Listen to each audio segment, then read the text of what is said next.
आसंता कालिठारु समग्र ओडिशा रे भोटर तालिकार स्वतंत्र संखन संशोधन आरंभ हेबो।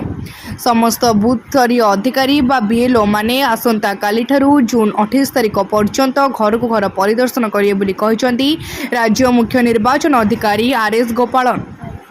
पुरी नीलाद्री बीच ठारे एसआईआर संपर्कित पद्मश्री सुदर्शन पट्टनायक द्वारा प्रस्तुत एक बालुका कला को उद्घाटन करने सह गणमाध्यम प्रतिनिधि मानक सूचना दे राज्य मुख्य निर्वाचन अधिकारी श्री गोपालन आसंता कालिठारु बीएलओ माने प्रत्येक भोटर को 2टी फॉर्म जगाई देबे। गोटे कॉपी भोटर रखिबा उचित और अन्यटी संपृक्त बीएलओ निकट रे दाखल करबा उचित। जदि कौनसी भोटर को नाम पिता नाम जन्म तारीख ठिकाना कि फोटोग्राफी कौन त्रुटि थाए तेबे बीएलओ से संशोधन करिबारे सहायता करिबे बोली श्री गोपालन कहवा सह समस्ते ही जातीय कार्य सहयोग करने को अनुरोध करते। ग्रीष्म प्रभाव लगी बीएलओ माने सकाळे घर को घर परिदर्शन करेंगे और प्रतिदिन अपराह्न 3टारू संध्या 5टा पर्यंत से संपृक्त बूथ रे उपलब्ध रहिबे।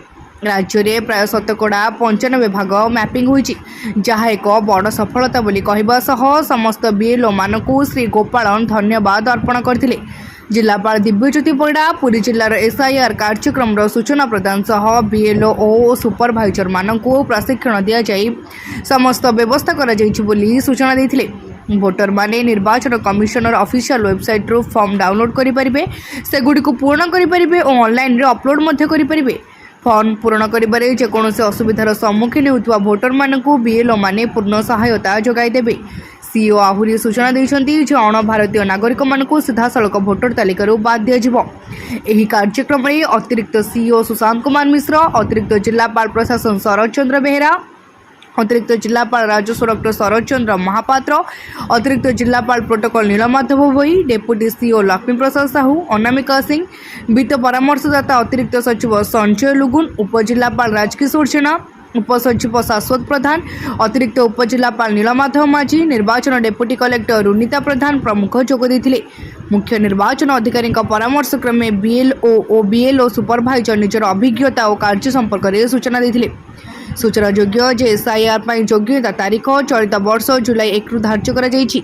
मे 30 तारिख जून 28 पर्यंत बीएलओ मानक द्वारा घर को घर परिदर्शन, जून 28 सुधा बूथ गुड़िकर युक्तिसंगत पूर्ण विन्यास, खसड़ा भोटर तालिका प्रकाश जुलाई 5 तारिख, दाबी और आपत्ति समय सीमा जुलाई 5 रु अगस्त 4 तारिख, नोटिस पर्याय दाबी और आपत्तिर निष्पत्ति जुलाई 5 तारिख रु सेप्टेम्बर 2 तारिख पर्यंत और सेप्टेम्बर 6 तारिख रे अंतिम भोटर तालिका प्रकाश कराजिबो बोली सूचना मिली। ଏହି କାର୍ଯ୍ୟକ୍ରମର ଅବସରରେ ଗୋଟିପୁଅ ନୃତ୍ୟ ପରିବେଷଣ କରାଯାଇଥିଲା।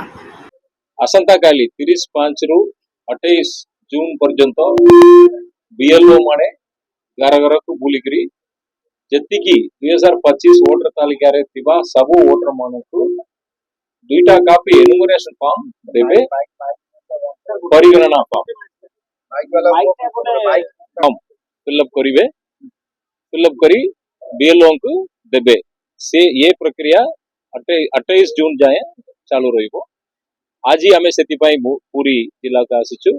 हमरो फेमस सैंड आर्टिस्ट हम पई श्री सुदर्शन पट्टनायक हम एसआईआर पई गोटे स्वतंत्र गोटे ये स्कल्पचर करूचंती, सेटा देखिरी हम बहुत संतुष्ट। ये अवसर रे मु सब बीएलओ मानकु मोर धन्यवाद ज्ञापन करूची। तांकर परिश्रम रे 95% 95% मैपिंग आम राज्य रे हे जाइछि। एटा अन्य कोनोसी राज्य रे हेइनी, एटा मात्र बीएलओ मानकर परिश्रम जोगु हेइछि। से माने समस्तक आमे धन्यवाद जणाइबा को बाध्य। मु धन्यवाद जणाउछि। केते जन बीएलओ को मते आमे एटी इनवाइट करूछु एवं मोर आशा अछि आमे पूरी रे ये माटी रे आरंभ करूछु। निश्चित भाव रे एटा सफलता होबो ओडिसा रे। निश्चित काहार विशेष किछि असुविधा होबो नै, जेमिति तार व्यवस्था हम कर देइछु। हमर बीएलओ मानकर ट्रेनिंग सरी जाइछि। हम तहसील ऑफिस रे हमर सब कलेक्टर द्वारा समस्त बीएलओ माने ट्रेनिंग नै सारचंती। वर्तमान हमर एसआईआर पई आरंभ होबा जाउछि। 30/5 थारु एसआईआर आरंभ होबो।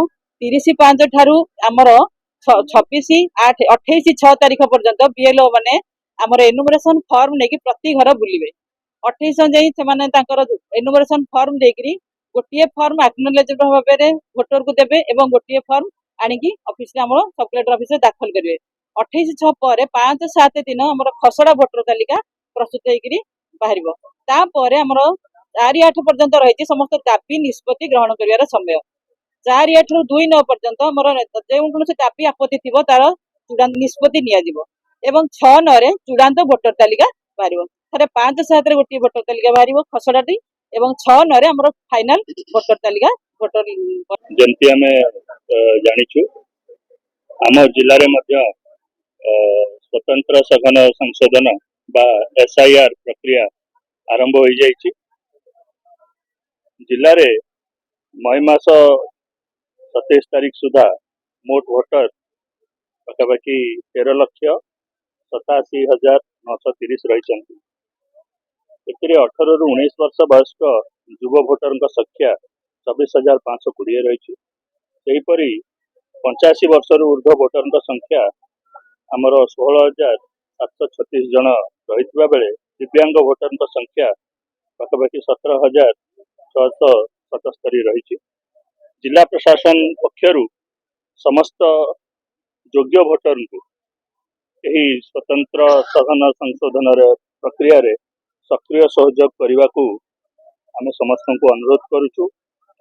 BLO माने घर को जीवा समय सठिक तथ्य प्रदान करने सह निजर नाम भोटर तालिका रे सठिक भाव रही कि नहीं से समस्त को सचेतन रखा आम चेष्टा कर समस्त को ए विषय कहु। एक स्वस्थ स्वच्छ और निर्भुल भोटर तालिका गठन माध्यम गणतंत्र को अधिक सुदृढ़ करने। पुरी रविनारायण जेना रिपोर्ट तीर्थक्षेत्र लाइव।